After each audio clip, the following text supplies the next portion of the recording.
parece, señor Guido Mercado? Feliz porque, bueno, seguimos con este ciclo de conversatorios, de coloquios sobre la ciudad, sobre diferentes temáticas que abordan la ciudad, que abordan Mérida. Parte de esta agenda, hablemos de Mérida. Chévere, qué bueno. Hemos estado hablando con empresarios, con emprendedores, con artistas, con cultores, conociendo como diferentes enfoques de lo que están haciendo esas personas, de lo que están trabajando para este año y para el año que viene, y bueno, y cómo también buscar siempre, que es lo que tratamos de hacer en la Rama Dorada, además que estamos pues celebrando nuestro aniversario número 13, pues cómo conectar, ¿no? Y hablando un poco de esa conexión, de realzar las tradiciones, la cultura, el talento merideño, pues al hablar de teatro, al hablar y al revisar lo que fue la presentación de muchas obras durante 2023, pues uno piensa enseguida en Juan Carlos Liendo. Uno piensa enseguida en Aforo Producciones y hoy queremos que nos hables de eso. ¿Qué te parece? Buenísima idea. En realidad fue un año buenísimo, sí, la verdad es que sí, porque fue un año como en el que cerraron, como en el que cerró o terminó de cristalizar. Esto está apagado. A ver, te fijas. Terminó de cristalizar un proyecto que se viene gestando desde el 2017. Okay. Es decir, nosotros desde el 2017, que fue cuando hicimos Audition, un musical que todo el mundo recuerde, que este año vamos a reeditar bajo el mismo formato, pero posiblemente pues una versión 2.0. Dimos como ya el paso definitivo a que esto es lo que se tiene que hacer. Ya dejamos de probar, ¿no? Entonces eso posiblemente fue el año 23, y si hablo en plural porque nada de esta cosa, de esto que tú dices, por ejemplo, que Aforo Producciones ha tenido un año muy destacado de trabajo, en realidad no hubiese sido posible si no fuera porque nosotros pudimos en el 2017 hacer una muy buena alianza con el Centro Venezolano Americano de Mérida. Entonces, en realidad hoy día, tanto en el CEBAM como Aforo se desdibujan en un solo proyecto y se fortalecen ambas en un solo proyecto, que es el de producir teatro y mantener una actividad teatral más allá de cualquier otro proyecto cultural que también abordamos, ¿no? Pero básicamente mi profesión es esa, mi profesión original es teatro. Entonces, por supuesto, a lo que más empeño le hemos puesto o le he puesto, y Michelle afortunadamente me compra la pólvora, ha sido en la cosa teatral. Y sí, ciertamente 2023, 2022 y 2023, nosotros salimos de la pandemia con unas ganas enormes de hacer cosas. Además que todo ese tiempo de cuarentena nos sirvió mucho para aterrizar proyectos, para escribir ideas, para poner cosas como en orden. Bueno, por aquí es que nos vamos a meter. Entonces, cuando ya pudimos como salir a la calle, ya teníamos la mitad del camino andado, porque todo lo teórico estaba hecho, pues, ¿no? Entonces había simplemente que ponerlo en práctica. Esa fue la época de trabajar las ideas, de escribir quizás. Yo quiero otra cuarentena, a lo mejor un poquito más corta. Ninguno de nosotros la quiere, gracias. Pero yo quiero otra cuarentena de por lo menos de un año.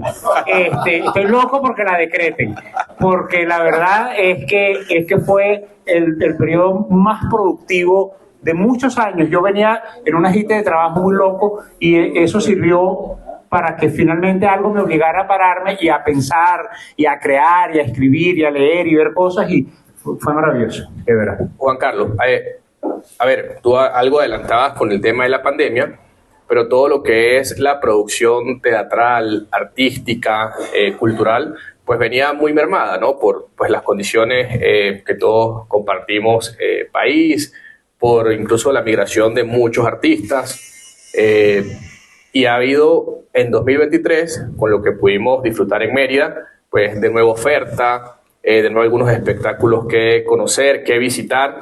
Ese 2023, ¿cómo estuvo en números? ¿Cuántas obras, cuántas presentaciones, cuántos performances, cuántos artistas lograste reunir en 2023? Lo mejor que se puede decir respecto a lo que tú estás diciendo es que el 2023 además no me sirvió solamente a mí. Hubo mucha gente relacionada con nosotros, además mucha gente que un poco trabajando bajo nuestra égida, por usar una palabra dominguera, también hizo sus propios proyectos. Entonces fue magnífico porque de pronto había mucha gente, alguna otra gente haciendo cosas y se rompía un poco ese extraño monopolio que estaba pasando con que aquí el único que hace teatro es Juan Carlos. Mira, en términos, nosotros, yo no cuento muy bien, para mí el 22 y el 23 fueron como muy igualitos porque no paramos. Pero bueno, estamos hablando de 6 producciones formales, de las cuales fueron 3 musicales y 3 obras de texto. La creación de como de un centro de producción que es la Casa Sete, que aunque todavía no está terminada, que se va a inaugurar como a mediados de este año. Allí se ha ido ya como guardando, cuidando, poniendo como en orden, y cuando esa casa se abra, pues allí ya funcionará como un espacio para el Teatro Independiente de Mérida, entre otros muchos proyectos que allí funcionarán, pero eso es otro tema.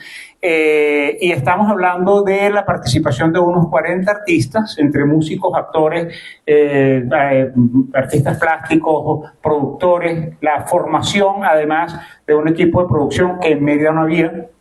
Eso es lo más importante. Yo creo que lo más grande que hemos logrado es que se ha logrado reunir un equipo de productores, un equipo de producción pequeño, 4 o 5 personas, pero que se dedican solamente a eso con nosotros. Trabajan en las diferentes áreas, en las áreas técnicas, y que para poder hacer teatro eso es importantísimo. Pero lo más interesante de todo posiblemente sea el tema público. Nosotros hemos logrado acceder durante estos 2 años de trabajo como a unas 10.000 personas, que se dice pronto, y suena como que a lo mejor estás mintiendo, pero no, porque nosotros en verdad tenemos una cantidad de gente que nos sigue, pero en cada producción que hacemos descubrimos un público completamente nuevo. Por ejemplo, Cuatro Piedras fue una obra vista por casi 2.000 personas que no habían visto ningún otro de nuestros trabajos. Fue muy visitada, ¿no? Fue muy comentada. Incluso. Ahora, quiero hacer una salvedad. No estén pensando ni por un momento, quiten esas caras de que se llenaron, les va buenísimo, tienen un realero. No, porque en ninguna producción ha dado ganancia. Ni siquiera ha permitido, aún con ese público del que estoy hablando, ni siquiera ha permitido recuperar lo invertido. Producir teatro es sumamente caro y nosotros tenemos además una cosa que es absolutamente innegociable. Toda la gente que trabaja con nosotros cobra. Nosotros no le pedimos, pedirle a un artista que trabaje gratis es una ofensa y eso no es promoción cultural. Entonces toda la gente que trabaja con nosotros hay que pagarle, se le paga. Y no se le paga bien en realidad, pero se le paga. Sale de las 3, 4, 5 funciones que haga o del medio ensayo con algo para su casa. Y eso, si lo va sumando, si estamos hablando de un equipo de 25 personas, como fue el caso de Cuatro Piedras, que éramos 25 personas trabajando, pues eso es un dineral. Es verdaderamente un dineral. Sumado a los gastos de producción, al transporte, a la comida, a la cantidad de cosas que hay que poner para que la cosa pues surja, ¿no? Entonces, en realidad el gran reto es ese, pues, ¿no? Poder lograr que todo este público maravilloso luego se convierta en un público que nos permita una rentabilidad. Y que exista fidelización de alguna forma, ¿no? O sea, bueno, eso sí existe, por ejemplo, con el tema musical. De hecho, cuando hicimos un tranvía llamado Deseo, la pregunta que más me hicieron fue, pero eso es un musical. Y yo incluso tuve que hacer una publicación que explicara que no, que Tranvía no era un musical, aunque tenía música en vivo. Pero la gente lo que espera que nosotros hagamos es musicales. Cada vez que sale algo que yo lo firmo y que los producers se van, la primera pregunta que nos hacen es ¿de qué música estamos hablando? Y bueno, por eso nosotros nos hemos casado tanto con el tema musical, porque es muy atractivo. Sí tenemos un público fiel, yo sí creo que es el menos. O sea, yo creo que el público fiel debe llenar una función, 300 personas, una cosa así, pero son 300 personas que van a todo lo que hacemos, lo que sea, donde sea y cuando sea. Pero esos, en fin, creo que No me lo has preguntado, pero es lo lógico. Si el 2023 y el 22 fueron años tan exitosos desde el punto de vista artístico, el 24, sin duda ninguna, es el de la consolidación de la estructura de soporte a esta cosa maravillosa que nosotros estamos haciendo con el teatro. Porque si no, la vamos a perder. Total. Y pues, pensar también quizás en el nuevo talento, ¿no? Sí. Me hablaba de que en Casa 7 está proyectado algunos espacios para el talento independiente, para que cualquier artista que está en formación pues tenga un espacio donde prepararse y donde también mostrar su talento. Bueno, puedo contar rápidamente el gran proyecto del año 24, que es una incubadora de proyectos artísticos. Nosotros a mediados de año más o menos, porque necesitamos tomar posiblemente toda la primera mitad del año para prepararlo, vamos a abrir el primer programa de incubadora de proyectos artísticos con un objetivo absolutamente del negocio del arte. Es decir, hacia allá vamos. Nosotros no hemos descubierto cómo es el tema del negocio del arte todavía y no sabemos si lo vamos a lograr porque Venezuela está cada vez peor, pero lo queremos intentar. Entonces, bueno, empezamos hace una semana a trabajar en el diseño de un proyecto maravilloso que además incluye otros centros binacionales, no solamente se van, para tomar proyectos, sobre todo de jóvenes, de recién egresados o de artistas independientes jóvenes que tienen un portafolio interesante que mostrar y agarrarlos y darles todas las herramientas que necesitan desde el punto de vista de negocios, de rentabilidad, de producción, de puesta en escena, de mercadeo, etcétera, etcétera, durante un periodo de aproximadamente un año. Y entonces empezar a producir proyectos independientes donde nosotros solamente vamos a ser como unos supervisores supra y ellos van a tener la responsabilidad de hacer todo el trabajo una vez que hayan aprendido cómo se hace, ¿no? Por supuesto. Porque una cosa que vemos con frecuencia y con preocupación es que los egresados de nuestra universidad o de UNEARTE, incluso de las otras universidades de Venezuela, tienen una enorme habilidad artística, pues son músicos extraordinarios, actores extraordinarios, escritores extraordinarios, pero no saben qué hacer con sus carreras. No son educados en el área de esa cosa que antes se llamaba educación para el trabajo. No saben qué hacer con la toga. Entonces, sí, ¿cómo poner en práctica todo? Sí, se ven bellos con su baterito ahí en el aula magna y se hacen el spam que dura un año, pero después de eso, las carreras no arrancan para ninguna parte. Entonces, eso lo hemos visto en mucha gente. Nosotros, además de eso, tenemos la dicha, porque es la dicha más grande, de apoyar muchísimo las carreras individuales de un grupo importante de personas, de cantantes que están empezando a lanzar discos o canciones o composiciones. Estuvimos, por ejemplo, muy involucrados en el lanzamiento del primer disco de Ash, que es posiblemente la cantante merideña con más proyección en este momento. Estamos muy involucrados en el lanzamiento de las nuevas canciones de Roots Música. En fin, estamos en eso, pues, ¿no? Los proyectos que nos enamoran los estamos apoyando, aunque no lleven nuestra firma. Pero eso le queremos dar como una formalidad. Y todo eso es porque nos hemos dado cuenta de que durante 2 años hemos estado trabajando sin parar en un proyecto que además tiene 7 años, 8 años hablándose, negociándose, buscándose, formalizándose.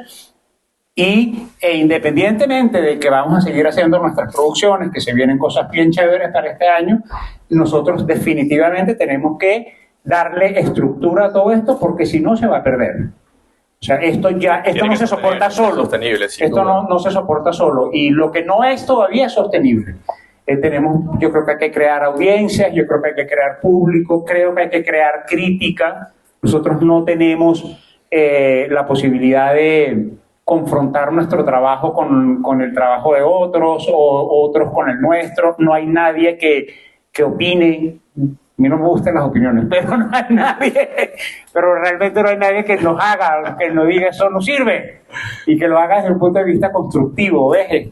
O sea, hay todavía un montón de cosas porque es que Mérida, que fue una ciudad que tenía una enorme producción teatral y que era muy bien vista y muy bien considerada en el país, eso se durmió completamente. Entonces, bueno, vamos a ver si la despertamos. Juan Carlos, nos dices que este año hay cosas en las que estás trabajando, producciones. ¿De qué más o menos se trata? Si nos puedes No, yo lo puedo contar, yo soy muy bocón. Yo creo que cuando uno cuenta las cosas tienen energía. Arrancamos el 14 de febrero para celebrar el Día del Amor con la reposición de Smiley, una historia de amor, la obra de Guillaume Cloix, que hicimos el año pasado en junio y que verdaderamente fue muy exitosa. Y la vamos a repetir justo para celebrar el Día de los Enamorados, el Día del Amor y la Amistad. Eso es 14 y 15 de febrero. Y en el tintero están la casa de Bernarda Alba, que vamos a hacer una producción.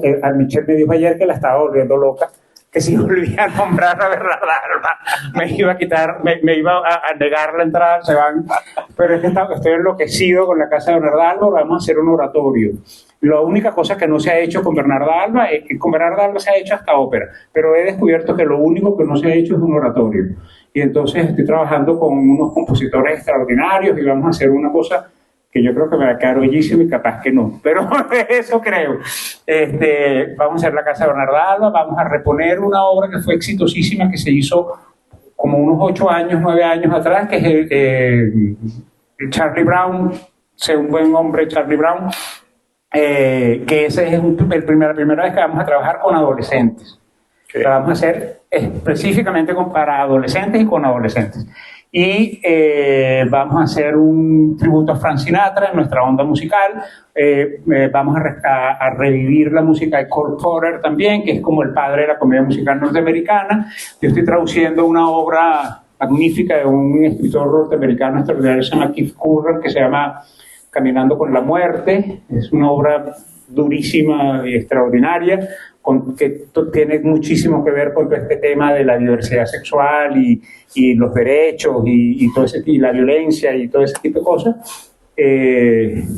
Y hay un proyecto que no es nuestro y que estamos como negociando, de Ángel Pacheco, que de ese sí no puedo hablar mucho porque no me ha autorizado, pero que viene porque Ángel es uno de nuestros actores. Ángel Pacheco Andrea es un excelente dramaturgo y tiene un par de ideas ahí, entonces, que tienen que ver además con sus estudios, en fin, una cosa como de teatro clásico griego que puede ser. Y una de las cosas que queremos hacer en Casa Sete y que, bueno, ya estamos dándole forma, es también hacer microteatro. Okay. En Casa Sete, en los cuartos de la Casa Sete. Y el gran proyecto, el otro gran proyecto que necesita, ya Michelle no me dice que me calle porque ella está tan enamorada como yo de eso, es un espacio inmersivo. Okay. Que eso todo va a funcionar. Es en Casa Sete, que es para los que ya la he nombrado mucho, sí que les tengo que contar que es una casa tipo esta, es un poquito más grande. Es la residencia más grande que construyó Manuel Mujica Millán en Mérida, y el Ceban la compró, la restauró a su versión original, y ya mediados de este año estará funcionando. Y eso va a ser un centro, lo que creemos es que va a ser como un centro de acción social, pues, ¿no? En ciencia, en arte, y va a ser un laboratorio creativo permanente, pero en muchos aspectos. Entonces, ahí, por ejemplo, vamos a tener un espacio de inmersión y un espacio de interacción táctil para jóvenes y bueno, un laboratorio permanente de creación teatral, y en fin. Y va a haber un enfoque también, hablabas hace un rato de junio en adelante, el proyecto de acelerar ideas de... Ese es un proyecto aparte, porque es un proyecto con 4 centros binacionales. Ok, pero va a estar enfocado también, me imagino, en la promoción de los nuevos talentos. Sí, exclusivamente. De hecho, es para gente joven que tiene un proyecto guardado en una gaveta y que no ha encontrado cómo hacerlo. Entonces, lo va a poder hacer, pero lo va a poder hacer... porque, ¿qué pasa? Un músico, por ejemplo, que es muy bueno y muy talentoso, compone 8 canciones. Y después no sabe qué hacer con eso. Porque no le han enseñado, o sea, le han enseñado a componer las 8 canciones, pero no le han enseñado cómo vender las 8 canciones, cómo hacer para que las 8 canciones sean rentables, cómo hacer para que la gente las vea, cómo manejarlas, cómo es el marketing, cómo es esto. Entonces, toda esa estructura que en general se conoce como producción, es lo que va a hacer este proyecto incubador. Es simplemente una incubadora de proyectos artísticos. Va a ser para Mérida, para Valencia y para el Zulia. Y va a ser un permanente intercambio que cada corte va a finalizar con un gran festival en el que se van a mostrar esos resultados y que va a suceder en Mérida, en Maracaibo y en Caracas. ¿En Caracas o en Carabobo? En Carabobo, perdón. Y otra cosa que también queremos este año es empezar a salir de aquí. Entonces, bueno, por ahí creo que vamos a estar presentes en el Circularte de Medellín y vamos a empezar a viajar. Ya nos invitaron al Festival de Caracas, en fin. Es el año del arranque. Y esa tiene que ser una apuesta, yo diría que de todo el sector productivo y económico de la ciudad, ¿no? Tratar de mirar afuera, comercializar, ofrecer los productos, los servicios. Y además creo que es el momento, creo que es el año de las alianzas.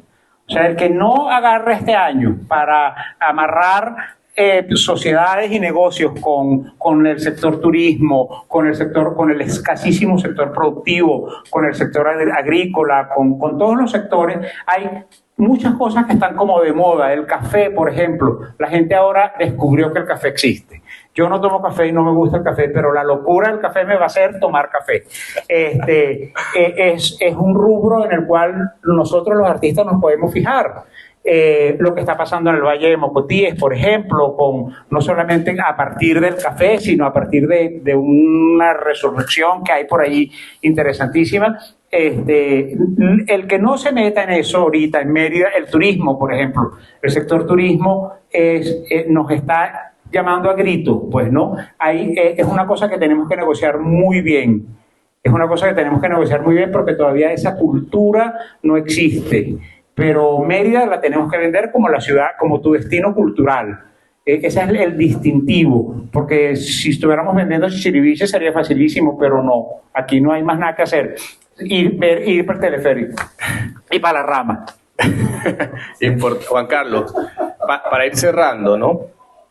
¿Cómo, pensando en ese turista que queremos traer, ¿no? Esa Mérida cultural, esa Mérida teatral, esa Mérida de tantas bondades y de tanto talento, ¿cómo describirías tú esa Mérida en una frase? Esa Mérida que tenemos que construir bajo esa mirada, bajo esa perspectiva. No me pongas en eso porque voy a decir una crucilería.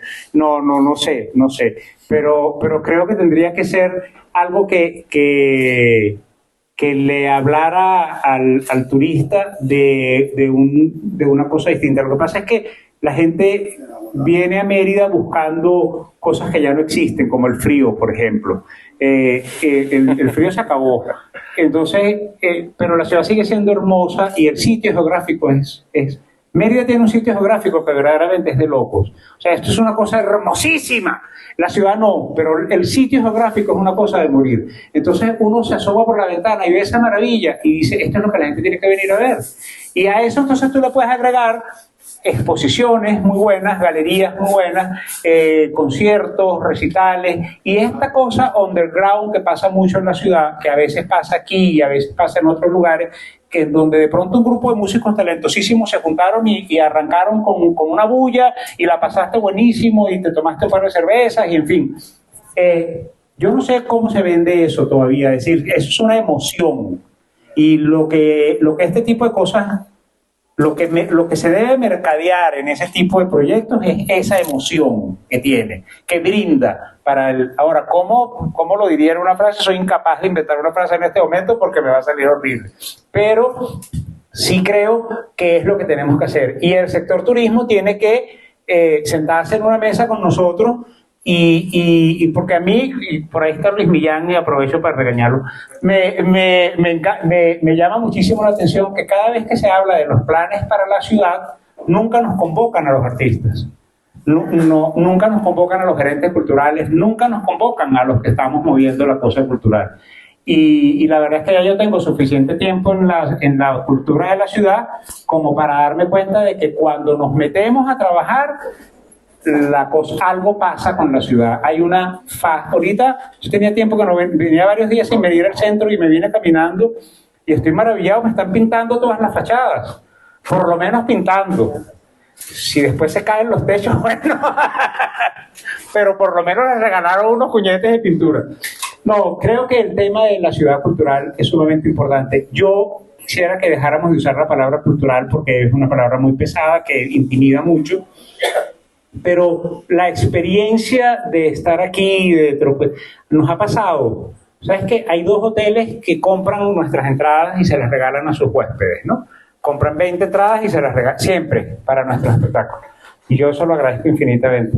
Y vienen turistas y siempre hay alguien que me dice la frase más pedante de todas. Ay, como era, yo tenía miedo porque yo decía, ay, Mérida, ¿qué podrán hacer? ¿Qué será lo que esta gente hace? ¡Ay, pero esto está mejor que Caracas! Bueno, una de las cosas que quiero hacer entonces este año es empezar a que la gente, mis amigos, yo me formé en Caracas, toda mi carrera la hice allá, es empezar a traer a mis amigos productores y mis actores y no sé cuánto, ya no tanto a que hagan sus cosas aquí, sino a que miren lo que nosotros estamos haciendo, para ver si borramos ya el tema de que esto es Monte y Culebra. En fin, hay mucho que hacer. Yo creo que si tuviera que decir una frase, es la que yo siempre repito: Mérida no es Monte y Culebra. Bueno, gracias Juan Carlos. Muchísimas gracias por compartir todo esto con nosotros. Y nada, yo creo que está también responsabilidad de todos de que construyamos también ese modelo nacional y que cambiemos el chip. Eso que yo siempre digo, ese es mi otro lema. Vamos a construir la ciudad que queremos a espaldas del país que tenemos. Eso se puede, cuesta muchísimo, pero se puede. Si usted le da la espalda a todo este desastre que hay allá arriba, usted construye una ciudad, y construye una ciudad chévere, en la que provoca vivir, en la que provoca estar, y en la que ya no nos tenemos que ir para ninguna parte. Son pequeñas cosas que tenemos que dejar de pensar. No nos vamos, ¿para dónde nos vamos a ir? ¿A qué? ¿A pasar hambre? Pasemos hambre aquí, que la vamos a pasar mucho mejor. Gracias Juan Carlos, gracias a todos los que nos acompañaron, los que se conectaron, y bueno, los invitamos a seguir en los próximos conversatorios y coloquios durante este 13 aniversario de la Rama Dorada.